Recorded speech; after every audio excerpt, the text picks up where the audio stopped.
I found really good people. Paglabas namin, we're so clingy, we hung out the day after agad. Sabi ko, Team Millie for life, nag-debrief na kami. Basta, until hanggang madaling araw yun, we were together, tapos kahapon we were together, tapos today we're together. This whole week, magsasama kami kasi wala eh, nabitin kami sa duo namin, nabitin kami sa laban namin, and sabi ko sa kanya, and we agreed that, you know man, I'm happy that I ended with you, we were out together, but it's also, the fight starts here sa outside world, and we're just gonna give it our best dito sa outside world. Marami akong favorite memories sa loob ng bahay ni Kuya, but I think one of the ones that really highlighted for me was no Holy Week when Beanie came. It was just memorable because I felt like I found really good people. I found good friends, genuine and honest people that I feel like it was so unexpected. And they say that the best things come unexpectedly, and that's when I was just so thankful that I met them. Wow.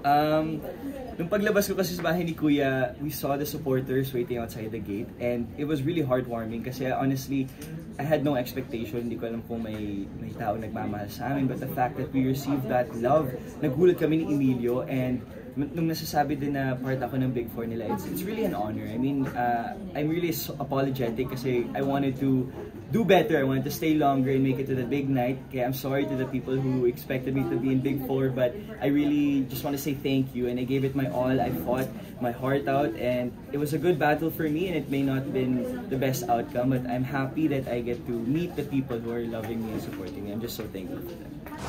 Yung Big Four question ko, I usually say, I don't know talaga what I feel about it, but lahat kasi they're all Big Four material, and I tell them talaga in the house, and I hope they all get a chance to try their best. But if I really to pick, my all honesty, I think from the start, Esnir has been Big Four material for me.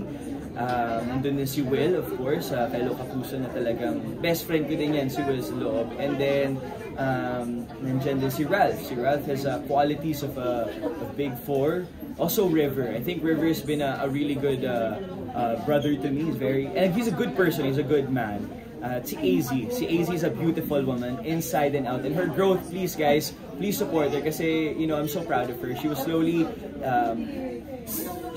growing in the house into the person she is now. I'm just so proud of her.